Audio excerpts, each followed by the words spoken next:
ध्येय टीवी के daily MCQ कार्यक्रम में आप सबका हार्दिक स्वागत है। इस कार्यक्रम में हम आईएएस, पीसीएस और अन्य प्रतियोगी परीक्षाओं के बहुविकल्पीय प्रश्नों पर चर्चा करते हैं और उनकी व्याख्या करते हैं, जिसका लाभ आप लोगों को अवश्य मिल रहा होगा।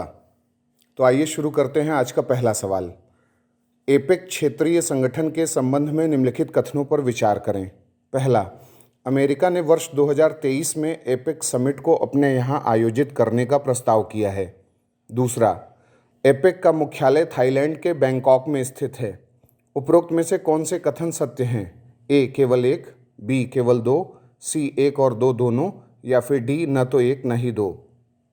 इसका उत्तर है ए। व्याख्या की बात करते हैं।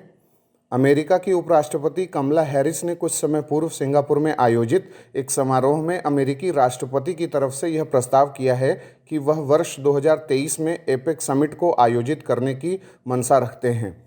अतः कथन एक सही है, लेकिन एपेक का मुख्यालय थाईलैंड में नहीं बल्कि सिंगापुर में स्थित है, अतः कथन दो असत्य है। एशिया प्रशांत आर्थिक सहयोग यानी एपेक, जो कि एक क्षेत्रीय आर्थिक समूह है, उसका गठन 1989 में हुआ था।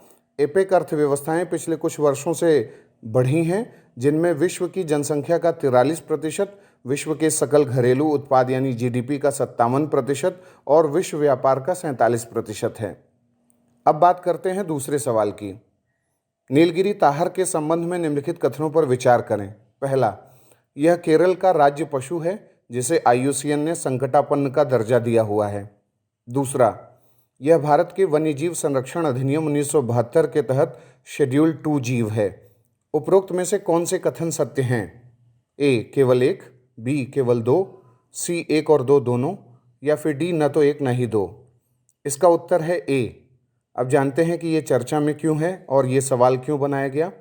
हाल ही में WWF ने नीलगिरी ताहर के संरक्षण के लिए बच्चों के स्तर पर जागरूकता बढ़ाने के लिए इस वन्य पशु पर एक किड्स कॉमिक बुक वलीज नीलगिरी एडवेंचर्स लॉन्च किया है और यह अंग्रेजी और तमिल भाषाओं में है।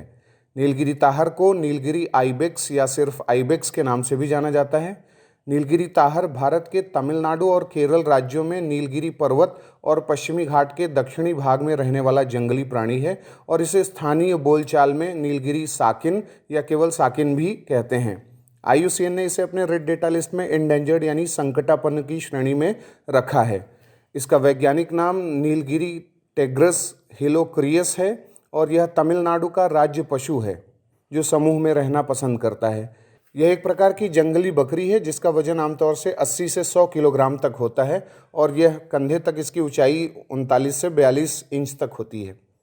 अब बात करते हैं तीसरे सवाल की। निम्नलिखित कथनों पर विचार करें। पहला, भारतीय वायुसेना के लिए नए अर्ली वार्निंग जेट्स का विकास डीआरडीओ द्वारा किया जा रहा है।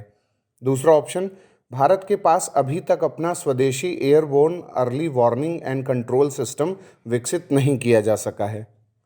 उपरोक्त में से कौन से कथन सत्य हैं? ए केवल एक, बी केवल दो, सी एक और दो दोनों, या फिर डी न तो एक न ही दो।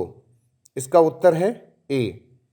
डीआरडीओ द्वारा वर्तमान में भारतीय वायुसेना के लिए नए अर्ली वार्निंग जेट्स का विकास किया जा रहा है और इसे विकसित करने में एयरबस जेट का उपयोग भी किया जाएगा।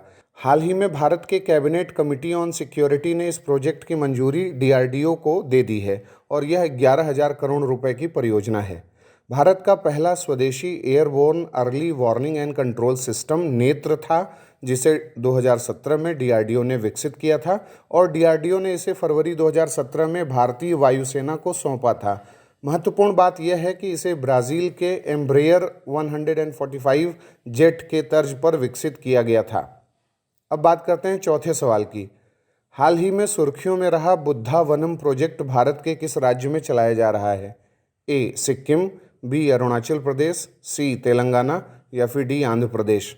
इसका उत्तर है सी। व्याख्या की बात करते हैं। बौद्ध धर्म की राष्ट्रीय और वैश्विक प्रतिष्ठा और गौरव को बढ़ाने के उद्देश्य से बौद्ध धर्म को पर्यटन के विकास से जोड़ने के लिए तेलंगाना के नागार्जुन सागर में बुद्धा वनम प्रोजेक्ट यानी एक विश्व स्तरीय बौद्ध थीम पार्क का निर्माण चलाया जा रहा है और यह एशिया का सबसे बड़ा बौद्ध महास्तूप भी है। यह हाल ही में सुर्खियों में इसलिए रहा क्योंकि हाल ही में बुद्धावनम प्रोजेक्ट के विशेष अधिकारी ने केंद्र सरकार से आग्रह किया है कि देश भर के बौद्ध मठों और स्मारकों के संरक्षण और बौद्ध धर्म के मूल्यों के प्रसार के लिए एक राष्ट्रीय बौद्ध धरोहर बोर्ड का गठन किया जाए और इसके जरिए बौद्ध धरोहरों के बारे में प्रकाशन को भी बढ़ावा दिया जाए। अब बात करते हैं आज के 5वें और अंतिम सवाल की। हाल ही में किस वैश्विक संगठन ने global action on one country priority product पहल को लॉन्च किया है? ए विश्व व्यापार संगठन, बी वर्ल्ड बैंक, सी खाद्य और कृषि संगठन या फिर डी अंकटाड। इसका उत्तर है सी। व्याख्या देखते हैं। हाल ही में संयुक्त राष्ट्र की संस्था विश्व खाद्य और कृषि संगठन ने global action on one country priority product को लॉन्च किया है। FAO ने विशेष कृषि उत्पादों के हरित विकास के उद्देश्य से इस पहल को लॉन्च किया है और विशेष कृषि उत्पादों के वैल्यू चेन को मजबूती देते हुए खाद्य सुरक्षा को सुनिश्चित करना, पोषण में सुधार, लोगों की आय में वृद्धि और पर्यावरण को सुरक्षित करना इस पहल का मुख्य उद्देश्य है। इसके जरिए खाद्य और कृषि संगठन सतत विकास के लक्ष्य को हासिल करने की भी बात करता है।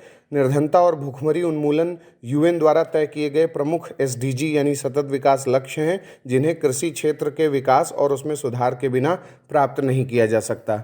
तो ये था आज हमारा डेली MCQ प्रोग्राम। एक नए डेली MCQ प्रोग्राम के साथ पुनः हाजिर होंगे। धन्यवाद।